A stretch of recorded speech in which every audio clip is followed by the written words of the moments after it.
soyez les bienvenus. Que la grâce de notre Seigneur Jésus-Christ, l'amour du Père et la communion du Saint-Esprit soient avec nous tous ce matin. Amen. Alors aujourd'hui, c'est un jour particulier, comme tous les jours, ce sont des jours particuliers, parce que Dieu veut nous rencontrer afin de parler à chacun d'entre nous. Et il a des choses à nous dire. Alors ouvrons nos cœurs et ouvrons notre esprit. Alors avant de commencer aussi, je pense qu'on a tous un peu dans notre esprit tout ce qui se passe actuellement au niveau international. Mais je crois que c'est important de déposer tout ça devant Dieu pour que nous puissions avoir cette ouverture pour que Dieu puisse nous parler. Alors je vous invite à la prière. Seigneur notre Dieu, nous voulons te remercier parce que tu es là aujourd'hui, au milieu de nous. Et Seigneur, nous avons l'esprit qui est il y a plein de choses qui sont dans notre tête. Alors nous voulons vraiment te déposer tout cela afin d'être ouvert à ton esprit, d'être accueillant à ce que toi tu veux nous dire aujourd'hui. Seigneur, nous voulons te remercier parce que chacun d'entre nous a cette possibilité d'être près de toi, d'être ouvert à ce que toi tu veux, Seigneur. Alors merci pour tout cela. Amen. Alors le 26 mars de cette année, il y a l'Assemblée consistoriale qui va se réunir. D'ailleurs, vous êtes tous invités à y participer. Alors Michel, dis-moi juste où ça se trouve. À Dieuze, voilà. À Dieuze. Et cette assemblée consistoriale va parler de l'évangélisation. Alors, l'évangélisation, annoncer la bonne nouvelle. Alors, comment faire ça? De quelle manière on peut le faire? Quoi dire?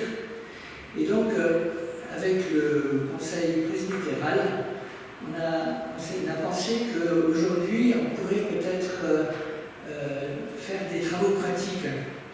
Alors, les travaux pratiques, ça veut dire qu'aujourd'hui, on va entendre des témoignages de personnes de notre paroisse qui vont pouvoir témoigner de ce que Dieu a fait dans leur vie à un moment ou à un autre, ou actuellement.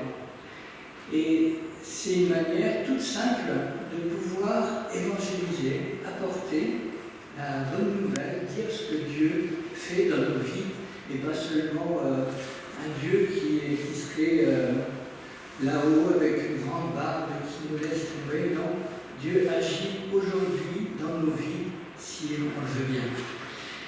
Alors, on va commencer par chanter un chant, donc Jésus, tu es là.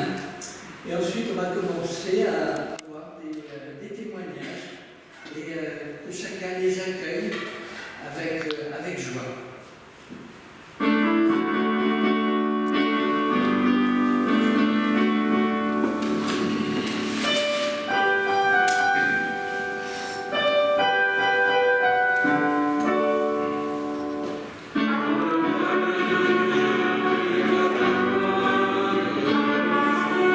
Oh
Seigneur notre Dieu, nous voulons te louer et te remercier pour ta présence ce matin dans ce foyer. Nous te louons car tu es ce Père qui prend soin de chacun de ses enfants. Chaque jour, lorsque nous y faisons attention, nous pouvons reconnaître ta main dans nos vies. Tu nous gardes, tu nous protèges, tu prends soin de nous. Merci pour tout cela. Reçois en retour notre joie de t'appartenir, notre reconnaissance de ce que ton Fils, Jésus-Christ, s'est sacrifié pour nous, afin que nous puissions avoir cette relation avec toi. Merci de nous avoir donné ton Saint-Esprit pour nous guider dans nos vies parfois compliquées. À toi l'honneur et la louange pour l'éternité. Amen. Je vous invite à vous asseoir et nous allons voir le premier témoignage. Alors, c'est Gérard qui va nous le donner et où on peut voir que Dieu est à l'écoute de tous les détails.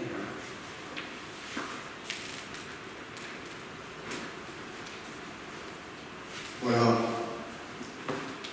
Depuis leur plus tendre enfance, nos deux petits-enfants, Mathieu et Thomas, âgés respectivement de 7 ans et 10 ans, ont vécu souvent chez nous, leurs parents travaillant, et des liens très forts ont été noués entre eux et notre chatte Pépette. Évidemment, celle-ci était réclamée avant que la porte de leur chambre soit fermée, qu'on vienne leur souhaiter bonne nuit. Elle passait toujours la nuit avec eux, et des liens fusionnels très forts, bien sûr, surtout vis-à-vis des enfants, ont été établis. Récemment, cette chatte était prostrée, elle se cachait, un peu comme le font ces animaux quand ils sont arrivés les derniers moments de leur vie. Elle ne se nourrissait plus et dépérissait. Déjà atteinte de problèmes thyroïdiaux, elle était vraiment dans un sale état physique et ma femme l'a transportée chez le vétérinaire, bien sûr, qui lui a dit Madame Béléor, votre chatte a 20 ans, il faut vous résigner, elle arrive au bout de sa vie. Alors on l'a reprise chez nous, dans la certitude qu'elle ne souffrait pas, parce qu'en général, en euthanasie, les bêtes, quand elles arrivent dans ces moments-là de leur vie, et on s'est contenté de la laisser dans son panier et de l'hydrater avec d'une seringue et de la laisser partir doucement, comme on dit. Les enfants ont bien sûr été informés et spontanément, notre petit Thomas, dans sa chambre, a voulu aller prier. Bien sûr, ces enfants ont une éducation spirituelle chez eux à la maison et ici, avec Florence à l'école du dimanche. Et son frère aîné a demandé à sa mère de se réunir tous les trois pour prier pour cette chatte. Tous les matins, à chaque jour que Dieu faisait, je me levais puis je la regardais respirer faiblement dans son panier. Et au bout de quelques jours, le miracle s'est produit. Elle s'est relevée, elle a miaulé comme d'habitude pour avoir sa nourriture, et maintenant elle continue à vivre sa vie de chatte. Force est de constater que le Seigneur écoute même la prière des petits qui le font de toute innocence. Voilà. Ça me fait penser à ce texte biblique que Jésus nous a donné. Laissez venir à moi les petits enfants et ne les en empêchez pas, car le royaume de Dieu est pour ceux qui leur ressemblent. Alors, on peut chanter un chant de reconnaissance. Comment ne pas te louer de t'occuper même des chats?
qui est donc médecin et à Madagascar, et donc elle fait une spécialisation en pédiatrie à l'hôpital Bel-Air.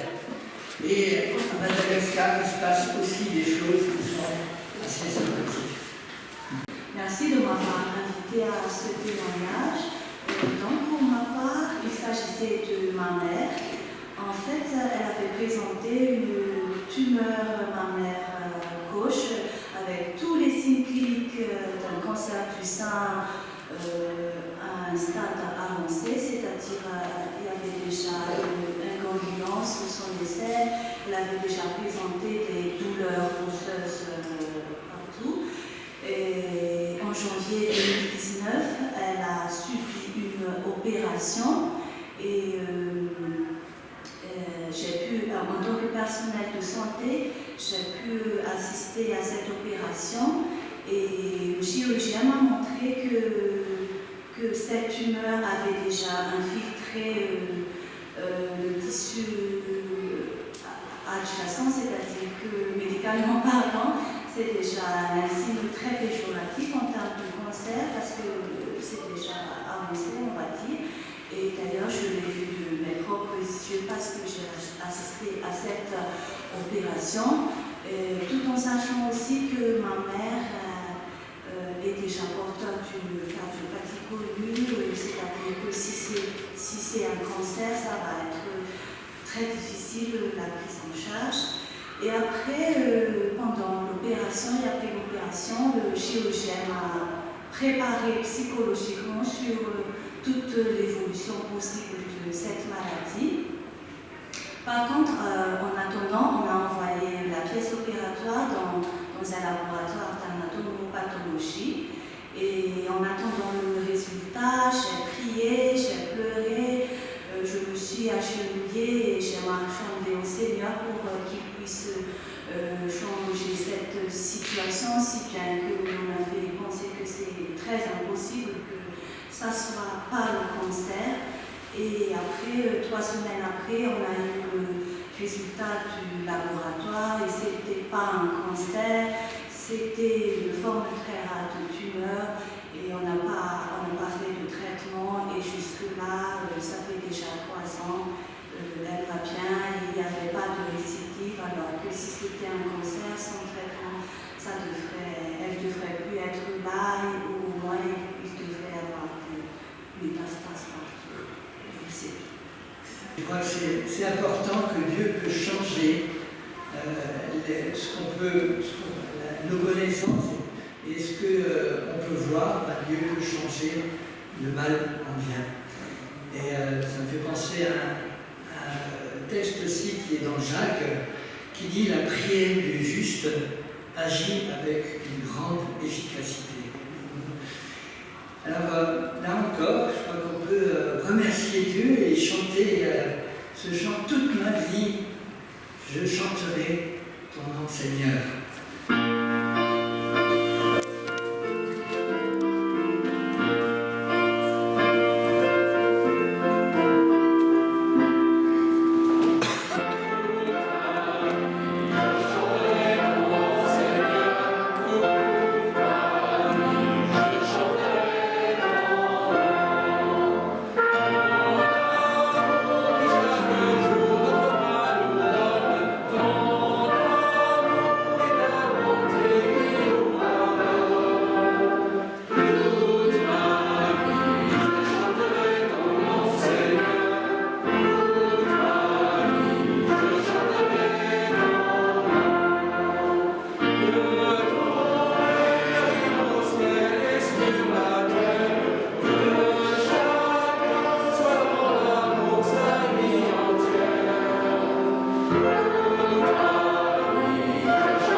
Pour le témoignage, on a l'impression qu'il faut qu'on ait vécu quelque chose d'extraordinaire.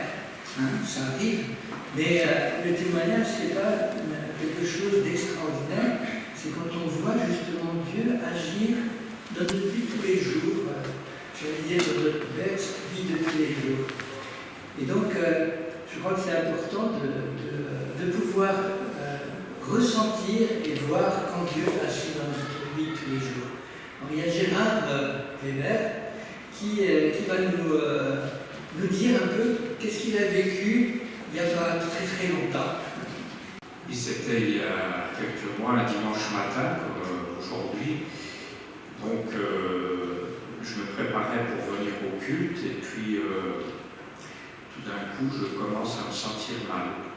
Des maux de ventre de plus en plus forts, parce que je suis sujet à ces problèmes-là.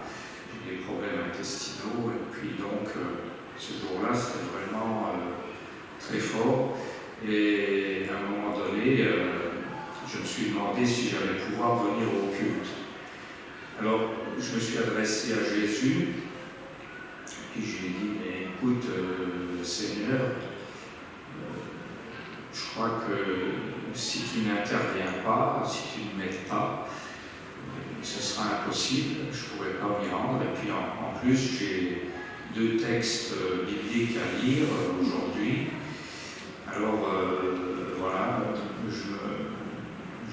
je mets mon sort entre tes mains pour savoir si tu veux que je vienne ou pas. Et puis au bout de 5 minutes, les douleurs ont commencé à devenir moins fortes, disons. Et puis en un quart d'heure, ça s'est vraiment atténué et c'était terminé. Alors du coup, je pouvais venir au culte sans problème. Voilà, alors c'est des choses toutes simples, c'est étonnant, mais ça arrive. Jésus est toujours là pour nous quand il faut. Voilà. Alors certains ont dit oui, c'est Lazare, bon, c'est parti comme ça. Oui, on peut dire ça, mais on peut aussi dire que à partir du moment où on se confie en Dieu, il répond aussi. Et ça me fait penser aussi à un texte qui est dans Philippiens et qui dit « Ne vous inquiétez de rien, mais en toute chose, faites connaître vos besoins à Dieu par des prières et des supplications, avec des actions de grâce. Et la paix de Dieu, qui surpasse toute intelligence, gardera vos cœurs, vos pensées en Jésus. » C'est simple à faire, mais il faut le faire, si on veut effectivement voir Dieu agir dans nos vies. Alors, on peut chanter aussi « Quel ami fidèle et tendre nous avons en Jésus-Christ ».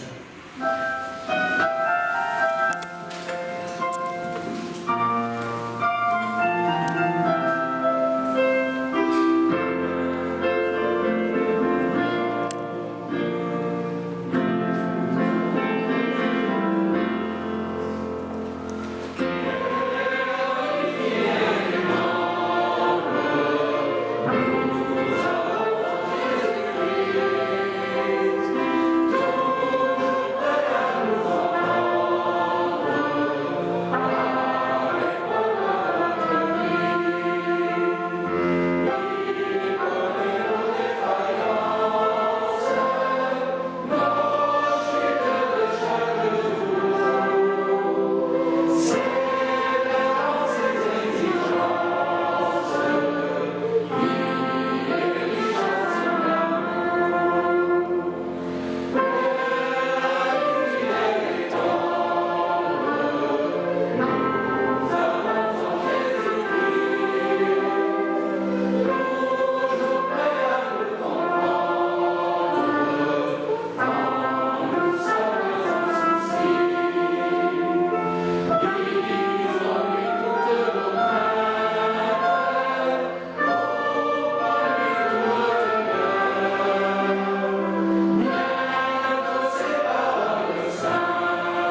témoignage, c'est Raoul qui va nous le donner. Et effectivement, Dieu agit de manière souvent étonnante. Raoul, si tu veux venir. Bonjour à tous. Je vais vous partager mon témoignage de ce que Dieu a fait dans ma vie, de comment il m'a guéri et comment il m'a délivré. En fait, il y a 9 ans, j'avais des sérieux maux de tête souvent, et j'appelais ça à l'époque des maux de tête. Et au fur et à mesure, c'était perpétuel et j'ai consulté le médecin qui a mis un mot là-dessus. Et une fois que j'avais décrit, il m'a dit ça s'appelle une migraine.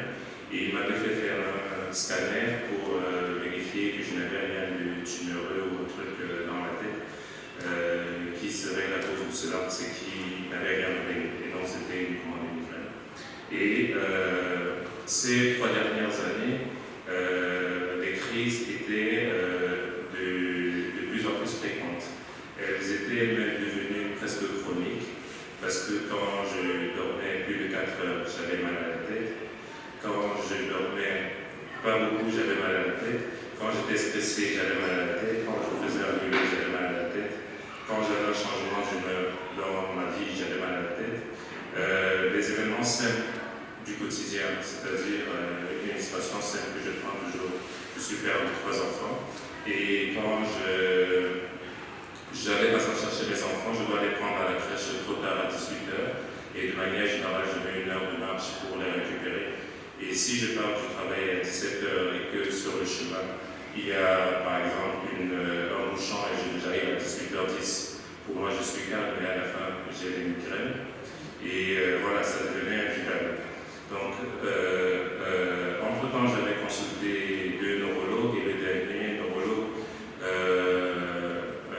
avait approuvé les démarches que je faisais pour, entre guillemets, rester zen, c'est-à-dire j'essayais de faire plus de sport, de faire des activités militantes. Mais vu la fréquence des migraines, elle m'avait recommandé de prendre des antiépileptiques qui permettent de réduire la fréquence des migraines. Sauf que dans le passé, j'avais déjà 2 effets secondaires de médicaments, c'est-à-dire à cause des migraines, j'avais commencé à prendre des ibuprofènes et ça m'a déclenché des gastrites qui sont certifiées d'origine médicamenteuse. Du fait de ces gastrites, je prenais des oméprazole qui m'ont fait développer une gynécomastie bilatérale dont j'ai été opéré. Et c'est un effet secondaire qui arrive à une personne sur 10 000. Et fort de ces 2 expériences sur les médicaments, quand j'ai lu les effets secondaires de cet antiépileptique qui m'était prescrit, j'ai dit au médecin je ne prendrai pas. Et j'ai dit à ma femme que je préférerais mourir de douleur tous les jours, mais je ne prendrais plus de médicaments. Et voilà, c'était de ça l'état. Et un dimanche, par rapport à la situation difficile que j'avais également dans ma vie personnelle, je suis venu au culte et à la fin du culte, j'ai parlé, pour moi c'est une des premières discussions importantes que j'avais avec lui, et pourtant ça faisait près de 3-4 ans que je venais sur le temple et on n'avait jamais échangé ensemble. Et il m'avait demandé Raoul, ça va, et ce jour-là je n'ai pas répondu mécaniquement, ça va. Je lui ai dit ça ne va pas, et mais sans lui dire plus. Il m'avait encouragé à lire le psaume 3 pour me fortifier et m'encourager. Voilà. Cette semaine-là, je travaillais à la maison et j'étais en télétravail, je travaillais à la maison et le vendredi, je ne sais pas pourquoi, j'ai un esprit qui m'a poussé à aller au groupe de prière qui avait lieu à l'époque plutôt que maintenant, parce qu'actuellement c'est à 16h30, mais à l'époque c'était plutôt à 15h30 si je ne me trompe pas. Et ce jour-là, j'ai accepté de sacrifier mon heure de travail. Je n'ai pas prévenu mon chef, je me suis déconnecté et je suis allé au groupe de prière. Et après le groupe de prière, j'ai discuté à nouveau avec Denis. Pour moi, qui suis de nature plutôt introvertie, je lui ai dit un peu plus sur les sujets qui m'embêtaient. Et il m'a dit, comme ça, que pour lui, il ressentait que c'était fortement spirituel. Et il m'a demandé si on avait déjà prié pour mes migraines. Ce à quoi j'ai dit non. Et il m'a parlé de ces formations formation qui était libérer son âme, son corps et son esprit, que j'avais vu déjà, dont j'avais déjà entendu l'annonce plusieurs fois au culte. Et je m'interrogeais sur les moyens que je pouvais avoir pour y aller. Mais cette fois-là, il m'a décidé à y aller. Je me suis dit, j'irai, je trouverai une solution pour ceux qui me contraignaient à ne pas y aller, mais le Seigneur m'aidera. Quand je suis rentré chez moi, ma femme m'a dit qu'elle était au culte aussi un dimanche avant. Et elle avait suivi l'annonce de cette formation. Et elle souhaitait qu'on y aille tous les deux. Donc, nous sommes allés à cette formation où, effectivement, on nous a rappelé ce qu'était pour être enfant de Dieu et le pouvoir qu'on avait, finalement, du moins l'autorité qu'on avait en tant qu'enfant de Dieu, de guérir les malades et toute l'autorité et le pouvoir qui nous est donné en tant qu'enfant de Dieu. Et donc, dans le cadre de cette formation, on avait les trios et à un moment donné où on devait faire l'exercice de prier pour guérir les malades, je me suis retrouvé dans un trio où j'étais le seul homme et il y avait 2 femmes. Et dans le trio, j'étais la seule personne qui était malade. Et donc, du coup, les 2 personnes avec qui j'ai prié m'ont demandé qu'est-ce que j'avais comme maladie. Ce à quoi j'ai répondu, j'ai 3 mots qui ont pour source commune le stress. La maladie de Raynaud, en fait, quand je suis stressé ou quand j'ai trop froid, mes mains deviennent bleues, et c'est douloureux aussi. J'ai des gastriques et j'ai des migraines. Mais le plus pénalisant pour moi, c'est des migraines parce qu'à l'état où j'en suis, parfois pour les calmer, je suis obligé de prendre des antidouleurs de niveau 2 sur plusieurs jours. Et voilà en gros ce que je viens d'expliquer.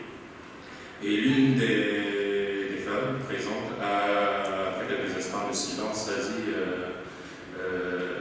ce que le Seigneur me révèle, c'est que je suis opprimé par un esprit de jalousie et de concurrence. Et si je suis d'accord, elle va prier pour moi pour chasser ces esprits et je n'aurai plus de douleur. J'ai dit oui, nous avons prié. Et depuis ce jour du 15 mai 2021, qui est un nouveau jour de naissance pour moi, au-delà de mon anniversaire, de mon jour de baptême. Après, j'ai été baptisé le 16 juin 1996.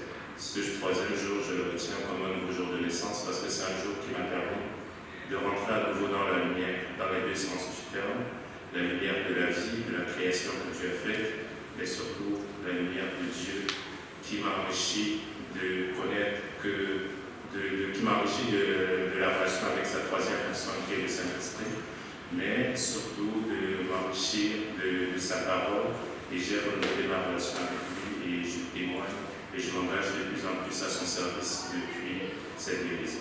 Merci. Pensez au psaume 37 en t'entendant là. Fais de l'Éternel tes délices et il te donnera ce que ton cœur désire.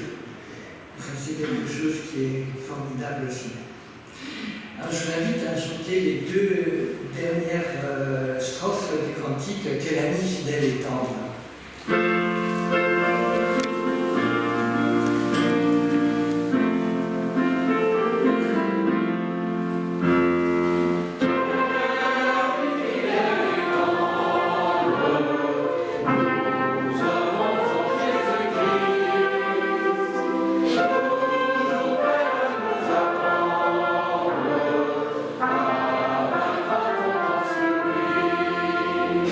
Si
domaine.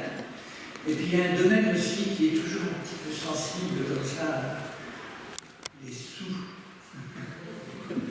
Et donc Dieu il intervient aussi dans les sous. Et donc il y a Michel qui va nous donner un témoignage de sous. Dessus, dans mon témoignage, et n'ayez pas croire que je suis un homme dessous, ça n'est pas le cas. Voilà. Mon témoignage il porte tout simplement sur un moment assez particulier de ma vie de trésorier dans cette paroisse. Ça remonte maintenant à peu près une douzaine d'années. J'avais en charge effectivement la trésorerie de cette paroisse, le conseil presbytéral m'avait effectivement confié cette mission. Et comme dans tout foyer, dans toute organisation, vous avez des échéances, vous avez des choses à payer. Et il s'avère qu'au mois de décembre, fin décembre, on recevait tous les ans l'avis d'échéance pour les assurances pour notre paroisse. L'assurance qui permet effectivement d'assurer, de couvrir la sécurité de nos bâtiments. Il y en avait pour un peu plus de 4 000 € quand même. Et je dis bon, on va attendre au début janvier. Début janvier, la trésorerie n'était pas présente sur le compte de la paroisse. J'ai dit bah, on va attendre encore un petit peu. C'est arrivé février. Toujours pas. Je dis bah, je vais encore attendre un petit peu. Et puis, une première relance est arrivée de la part de l'assureur en disant dis donc, vous pensez à moi oui, par-dessus, on pense à nous, oui. Et un dimanche, en partant du culte, j'ai dit Seigneur, là, franchement, il va falloir quand même qu'on règle ce point-là. Et il faut trouver une solution, il faut qu'on ait une solution pour le week-end prochain. Si le week-end prochain, il n'y a pas de solution, on verra, je verrai comment faire, comment trouver une. C'est une époque où je voyageais, j'étais pour mon travail en déplacement toute la semaine. Et mercredi soir, en appelant à la maison, ma fille décroche, elle me dit papa, il y a quelqu'un qui a appelé pour toi, il faudrait que tu le rappelles. Oui, ok, je donne les coordonnées de ce monsieur, je ne le connaissais pas. Et je le rappelle, il me dit est-ce qu'on pourrait se voir? Je dis bien volontiers. Je ne vais pas demander à quel sujet, les gens souhaitent me rencontrer, je ne m'y oppose pas. Et nous avons pris rendez-vous le samedi matin. Le samedi matin, j'arrive chez lui, il oublie de me dire bonjour, bon, ça commence bien, mais en même temps, une enveloppe, il me dit écoutez, j'ai entendu votre appel financier et ceci devrait pouvoir vous aider. Alors j'ai dit d'accord, comme je suis quelqu'un qui accueille les choses avec spontanéité et avec joie, j'ai dit ah, j'ai émis un appel financier que je ne connaissais pas, mais on va voir. Il dit ouvrez l'enveloppe, allez-y, comptez. J'ai ouvert l'enveloppe, il y avait très précisément 5 000 € en espèces dans cette enveloppe, de quoi couvrir effectivement nos échéances et nous permettre d'avancer un petit peu plus loin. Voilà. Alors, la foi, c'est quoi? Je vais peut-être un petit peu déborder sur le sujet de ce que voulait vous dire encore Denis. Pour moi, la foi, c'est d'abord avoir une intime conviction que là où nous sommes, c'est que Dieu nous veut à cet endroit-là. Donc il faut qu'on sache vivre ce moment-là en s'en remettant en lui et en lui faisant confiance, quoi qu'il arrive. Dans mon souci, effectivement, de gestion de la paroisse, des finances de la paroisse, mon acte de foi, c'est de dire Seigneur, cette paroisse, elle vit, cette paroisse, elle veut témoigner de ce que tu fais dans le monde. Cette paroisse, elle veut pouvoir s'exprimer tout au long de la semaine. Donc, nos anciens ont construit des bâtiments, nous ont légué tout ça, il faut qu'on puisse en prendre soin, qu'on puisse effectivement continuer. Donc, voilà, Seigneur, je m'en remets à toi. Et la réponse est arrivée quelques jours plus tard. Autant vous dire que j'étais effectivement soulagé. Donc, j'accueille, effectivement, et j'ai accueilli en tous les cas cette réponse à un appel financier que je n'avais pas émis. Mais je pense que quelqu'un l'avait relayé pour moi. Je l'avais dans la tête, et quelqu'un l'a relayé pour moi. Et je l'accueille effectivement comme un vrai don de Dieu pour ma charge, mais aussi pour la vie de cette paroisse. Merci. Il y a un texte aussi dans la Bible, dans Hébreu, qui dit que « Or la foi est la ferme assurance des choses qu'on espère, une démonstration de celles qu'on ne voit pas. » Et c'était effectivement une manière tout à fait concrète, à la fois de ne pas avoir, mais de savoir que Dieu pourvoit. Alors, on va chanter ce chant qui est un chantable habituellement, mais qui, je trouve, dit bien cette chose. Toi qui disposes de toutes choses et nous les donnes chaque jour, reçois au Père notre prière, reconnaissance et amour.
C'est Pierre et Monique qui vont nous donner.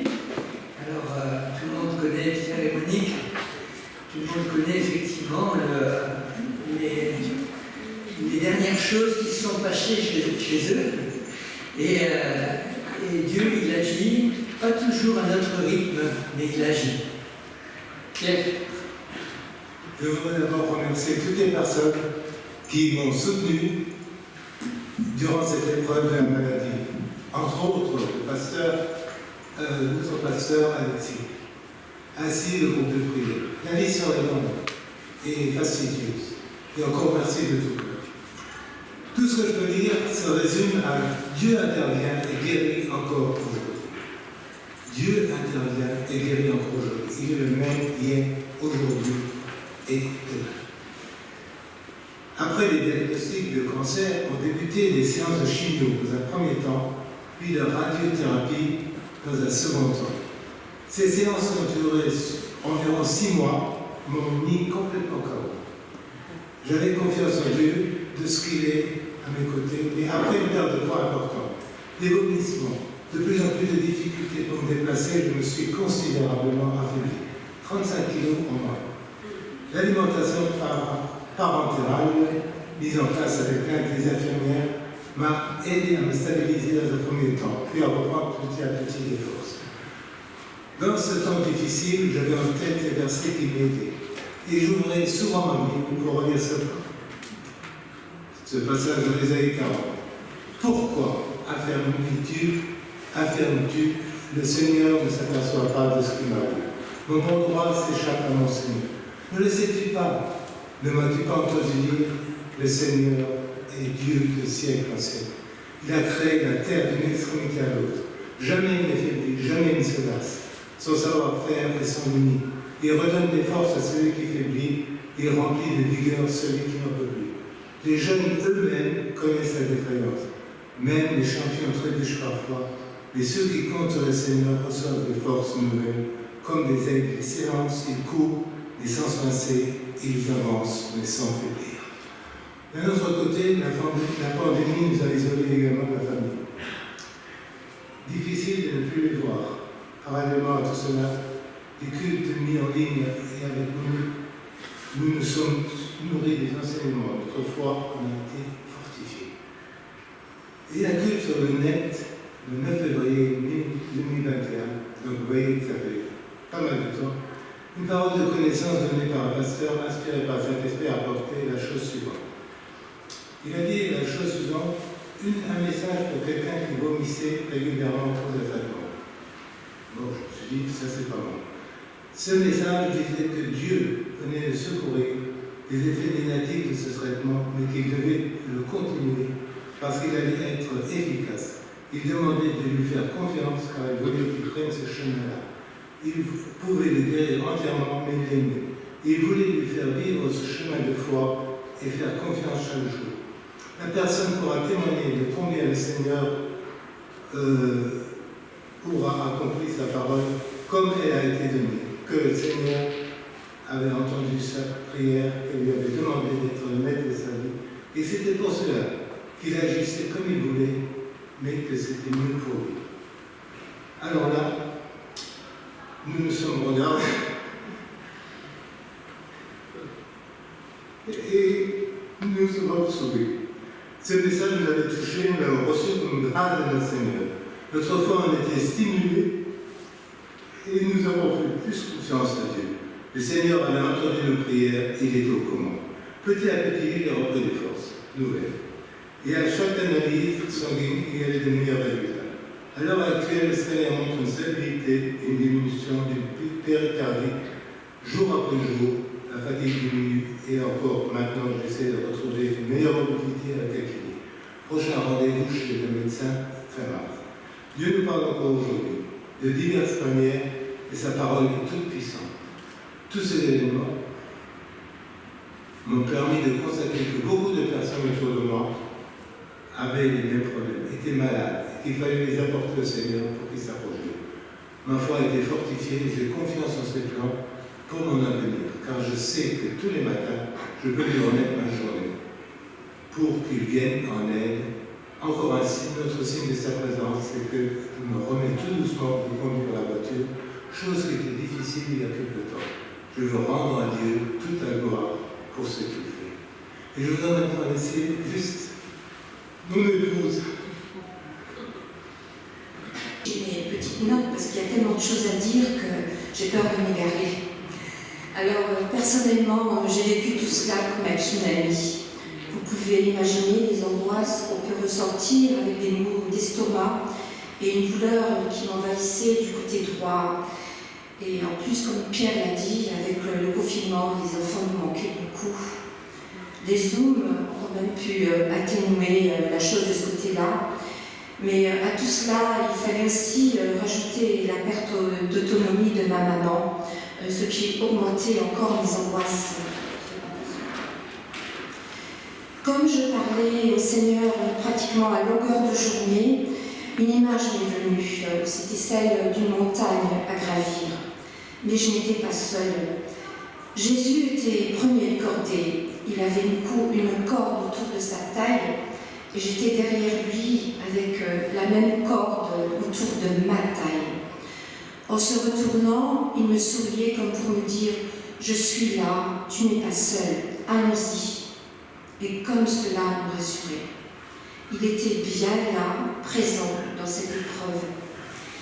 Arrive la fin de la première partie du traitement par chimio et le rendez-vous avec le chirurgien qui devait enlever ce qui restait, mais la tumeur n'avait pas assez régressé chez Pierre pour envisager l'opération.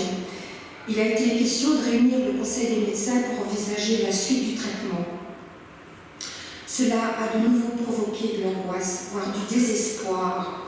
Et dans la voiture, sur le chemin du retour, je me souviens avoir dit à Pierre, Dieu n'a pas dit son dernier mot, il est aux commandes. Mais cette angoisse n'a pas diminué et j'ai pensé à ce moment-là, quand nous étions à la maison, à un verset de Matthieu 6, c'était le verset 6. Mais toi, lorsque tu veux prier, entre dans ta chambre, ferme la porte et prie ton Père qui est là, dans cet endroit secret. Et ton Père qui voit ce que tu fais en secret te récompensera. Et là, comme Boutsy l'a dit, j'ai prié toutes mes larmes et je lui ai dit tout mon désespoir. C'était un moment où j'avais l'impression que j'étais complètement écrasée, tellement c'est même très difficile de l'exprimer. Mais j'ai laissé mes larmes couler, j'ai laissé mes prières se dire. Et là, je ne sais pas au bout de combien de temps, j'ai senti une présence, quelqu'un qui se tenait près de moi, qui me disait « Donne-moi tous tes fardeaux, donne-moi tout ». Je savais que c'était Jésus, mon Seigneur. C'était une douce présence, paisible. Je lui ai tout donné et je n'oublierai jamais cette paix que j'ai reçue à ce moment-là. Mes peurs avaient disparu spontanément et je ne sais pas au bout de combien de temps, mais c'était une chose merveilleuse. Bien sûr, j'avais déjà entendu de tels témoignages sur la paix retrouvée, mais le vivre personnellement prend une toute autre dimension. Cette paix, le monde ne peut pas la donner. Et combien, avec ces temps de guerre autour de nous, nous en avons besoin. Ce que j'ai vécu a permis d'assurer ma foi. Parfois des doutes, bien sûr, viennent me troubler, mais en pensant à ce que j'ai vécu ce jour-là dans ma chambre, me redonne confiance en un Dieu grand et puissant. Les journées où Pierre s'affaiblissait étaient très difficiles. Il avait des difficultés pour manger, pour se déplacer et à parler même. Mais le Seigneur était là. Il a entendu également vos prières qui nous ont beaucoup soutenus. Et là aussi, je voudrais vous remercier de tout mon cœur. Le Seigneur nous demande de tout lui confier. Demain ne nous appartient pas, mais à Dieu seul qui est souverain. Je veux lui rendre toute la gloire aujourd'hui. Personnellement, j'ai soif de connaître plus, comme l'a dit Raoul aussi, de comprendre sa parole qui est remplie de véritables promesses pour chacun de nous.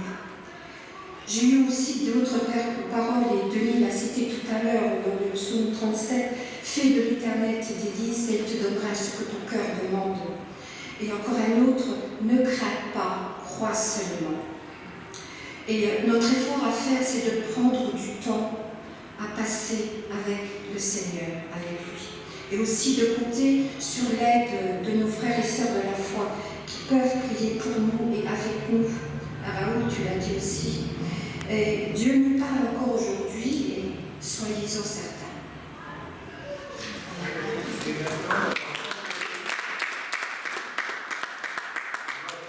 Un cantique qui me plaît beaucoup, à Dieu soit la gloire.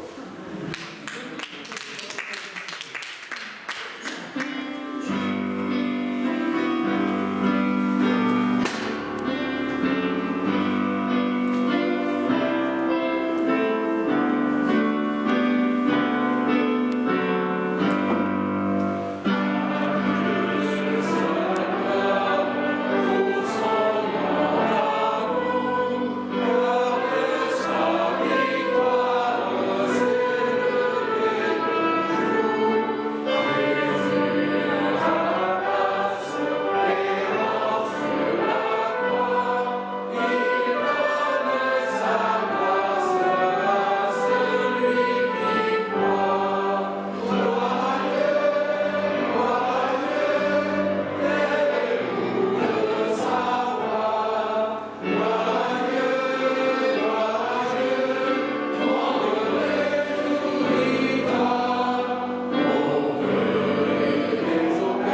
il n'y a plus rien. Et que, quand il fait les choses, il les fait correctement. Amen. Alors, rassurez-vous, je dois faire un message. Simplement dire qu'au travers de tous ces témoignages différents, les uns des autres, nous pouvons voir que nous pouvons trouver la trace de Dieu dans chaque minute de notre vie. Dans les moments tranquilles, dans les moments plus difficiles, et même dans les moments qui sont très difficiles. Nous pouvons retrouver la trace de Dieu si nous voulons nous arrêter pour tourner nos yeux vers celui qui n'attend que ça. Et Dieu, qu'est-ce qu'il attend? Il attend un dialogue avec chacun d'entre nous et il veut nous accompagner jour après jour pour nous faire grandir. Et lorsque cette relation est établie, on le voit agir de manière très concrète. Ce qui nous arrive n'est plus un hasard, mais un hasard avec un grand D. C'est-à-dire un hasard avec la main de Dieu qui est là dans notre vie. Et cela, ça nous donne envie de témoigner. La preuve, il y a la possibilité de témoigner. Et je suis sûr, et même certain, puisque si on avait encore un peu de temps, il y aurait des gens ici, et quelqu'un s'est levé tout à l'heure et a dit « moi je veux témoigner ». Je dis « oui, mais vu l'heure, et effectivement, il y a d'autres personnes qui pourraient tout à fait témoigner de ce que Dieu fait ou a fait dans leur vie. Et ce sera pour la prochaine fois, parce que je crois que c'est important d'entendre ce que Dieu fait au travers des uns et des autres. Alors souvent à la fin du culte, on discute, on se voit un peu rapidement, mais on ne sait pas ce qui se passe à côté, ce que Dieu peut faire dans la vie des uns et des autres. Et le fait d'entendre comme ça, ça nous donne du peps et ça nous donne envie de témoigner, d'aller plus loin. Alors, je terminerai simplement pour ceux qui ont l'impression que finalement ils n'ont rien à témoigner, ils ne voient pas Dieu dans leur vie pour l'instant. Alors la seule chose que je peux vous dire, c'est ne perdez pas courage. Et je vais vous lire dans Matthieu 7, verset 7, c'est vite Matthieu 7, 7, on peut le relire. C'est demander, continuez à demander et vous recevrez. Cherchez, persévérez dans votre recherche et vous trouverez. Frappez, insistez et l'on vous ouvrira. Car quiconque demande reçoit, celui qui cherche trouve et l'on ouvre à celui qui frappe. Qui de vous donne un caillou à son fils quand celui-ci lui demande du pain? Ou bien s'il lui demande un poisson, lui donnera-t-il un serpent? Si donc, tout mauvais que vous êtes, vous savez donner de bonnes choses à vos enfants, à combien plus forte raison votre Père céleste donnera-t-il de bonnes choses à ceux qui le lui demandent? Matthieu 7, 7. Reprenez ça, c'est important. Et donc, je pense que ça nous a donné de la foi, ce que nous avons pu entendre, ça nous a donné du peps, de la force. Et donc, je vous invite à vous lever pour ensemble confesser notre foi. Crois en Dieu, le Père Tout-Puissant, Créateur du ciel et de la terre. Je crois en Jésus-Christ, son Fils unique, notre Seigneur, qui a été conçu du Saint-Esprit et qui est né de la Vierge Marie. Il a souffert sous Ponce Pilate, il a été crucifié, il est mort, il a été enseveli, il est descendu aux enfers. Le troisième jour, il est ressuscité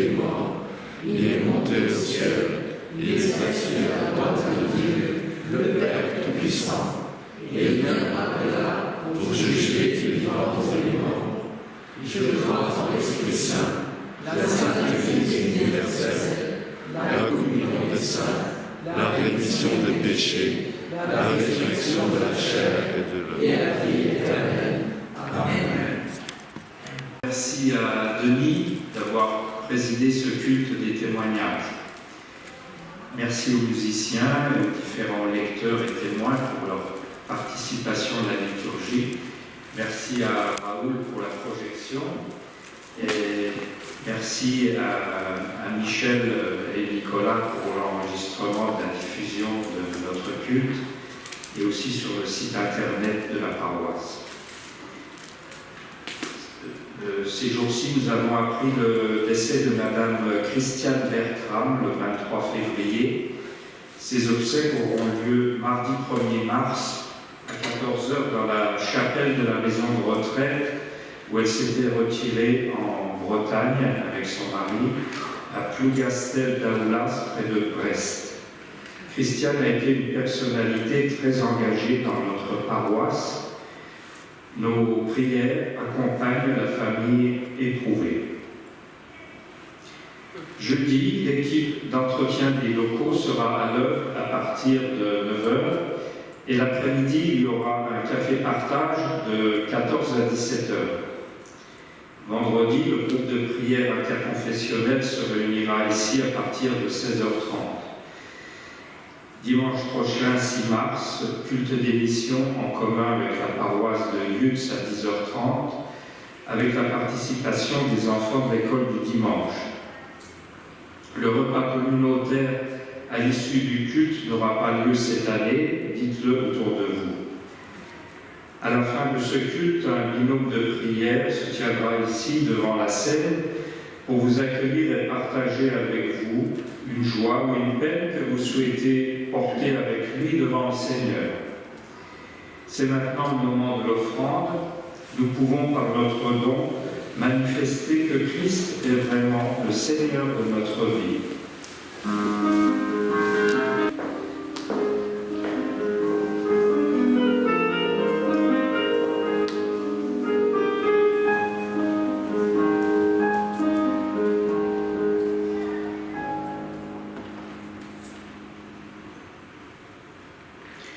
Je vous invite à la prière.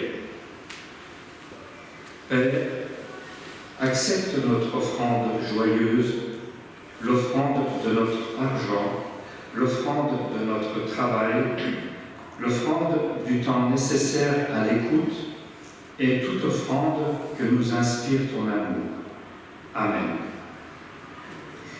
Avant la prière d'intercession, je voudrais vous parler du fil rouge de cette semaine. Le sujet est Chine, l'envers du décor des Jeux Olympiques. Fête du sport pour les uns, surveillance accrue pour les autres, les JO d'hiver qui se sont tenus à Pékin du 4 au 20 février ne représentent pas la même chose suivant que vous êtes téléspectateurs étrangers ou chrétiens chinois. Du 4 au 20 février, le monde entier a eu les yeux rivés sur la Chine qui organisait cette année à Pékin les 24e Jeux Olympiques d'hiver. Les téléspectateurs qui suivaient la diffusion des épreuves ont pu admirer les efforts du pays pour accueillir les athlètes. En revanche, ils n'ont pas vu beaucoup d'autres choses. Ils n'ont pas vu, par exemple, la surveillance accrue des chrétiens pendant cette quinzaine. On voulait s'assurer qu'ils n'entreraient pas en contact avec les étrangers venus pour l'occasion. Ils n'ont pas vu le pasteur Timothy se rendre au commissariat, invité à prendre le thé entre guillemets. Concrètement, cela signifie interrogatoire, intimidation et instruction sur la manière de gérer son Église.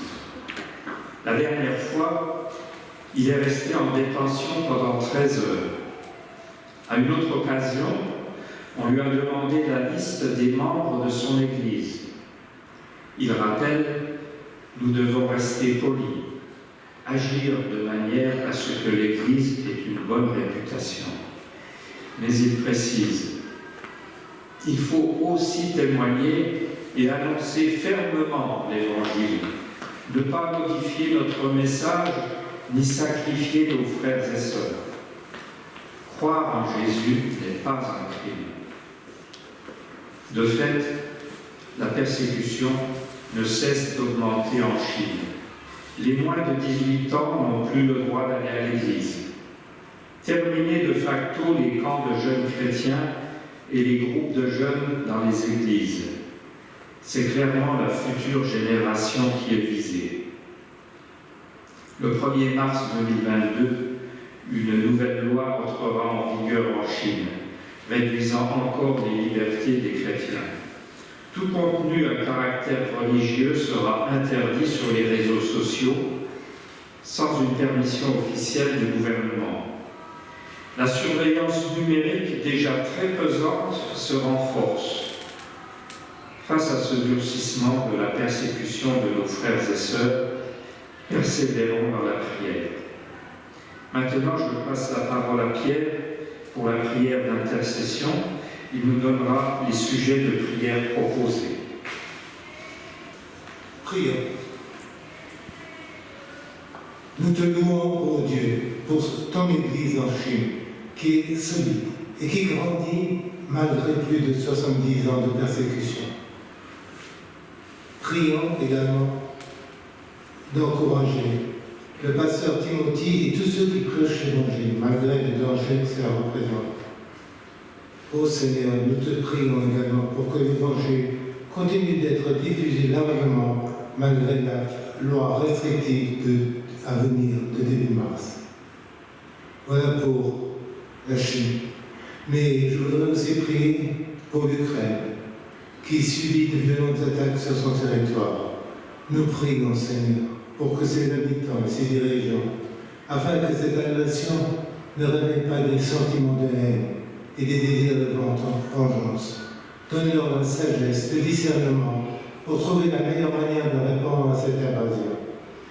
Donne-leur aussi le soutien dont ils ont besoin pour ce temps d'épreuve, le soutien politique, économique et militaire, mais aussi un soutien spirituel, au-delà des frontières et des nationalités. Et nous te prions aussi pour la Russie, son peuple et son président, afin que l'attaque et l'invasion de l'Ukraine ne soient pas considérées comme des actes irréversibles et que la guerre ne soit pas la seule solution en matière de gestion du conflit. Suscite partout des hommes et des femmes de bonne volonté, afin que la colère et le ressentiment ne viennent pas réveiller les souffrances anciennes, que la recherche de la paix soit placée au-dessus de toute autre motivation identitaire, idéologique ou politique. L'apôtre Paul, dans son écriture, l'a dit. Soyez toujours joyeux. La grâce du Seigneur Jésus soit avec vous. Soyez en paix les uns avec les autres. Aujourd'hui, les frères et les sœurs ne sont pas connaissent la solitude, la peur, la faim, la souffrance, la maladie. Aujourd'hui, les frères et les sœurs ne sont pas en paix car ils vivent la haine, la violence, l'oppression, la rancune. Aujourd'hui, des frères et des sœurs ne vivent pas la grâce, car ils sont prisonniers de leurs idoles, de l'orgueil, de la cupidité, des esprits mauvais de leur égoïsme. Et nous te prions pour que notre monde vive ces paroles que tu nous as laissées. Nous te remettons tous ceux que tu confies à notre prière, et particulièrement ceux qui ne trouvent pas la joie, ceux qui ne sont pas en paix, ceux qui ne vivent pas de la grâce. Parce que, parfois, l'épreuve est trop lourde, les ténèbres trop épaisses, l'espérance trop lointaine. Nous te remettons les chefs des peuples et les fonctionnaires pour qu'ils aient à cœur de promouvoir la justice et la paix. Nous te remettons des chercheurs et des médecins pour que tu les soutiennes et les inspires, qu'ils trouvent, qu'ils guérissent et qu'ils relèvent. Nous te remettons les familles et les communautés pour qu'elles soient des lieux de vie, de partage, d'amour et de réconciliation. Nous te remettons nos églises pour qu'elles procurent et qu'elles proclament et vivent ta justice et ta libération. Seigneur, nous voici devant toi les mains ouvertes, comme des mendiants, pour que tu nous donnes la joie, la grâce et la paix.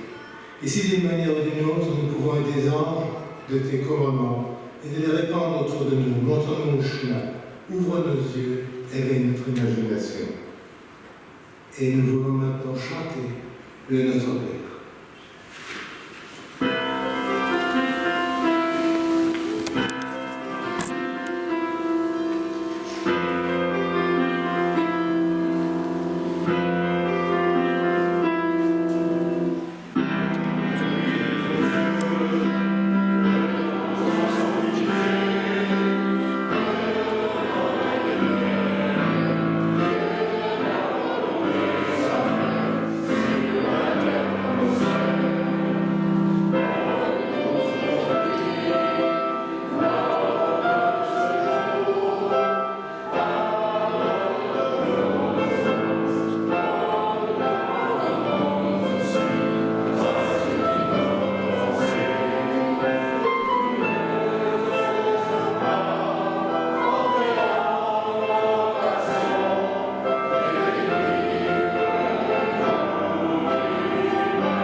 L'exhortation et la bénédiction de la part de notre Seigneur.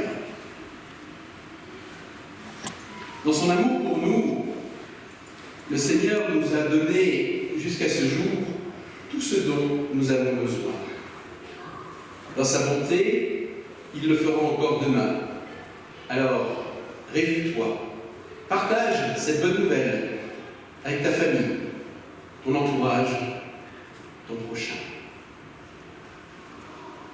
Frères et sœurs, que la paix de Dieu soit la force de notre témoignage et que chacun de nos actes, chacune de nos pensées, chaque parole où nous dirons notre espérance soit déjà la promesse du monde qui vient. Amen. Et je vous invite pour conclure ce temps de culte à chanter ensemble que la grâce de Dieu et nous chantons.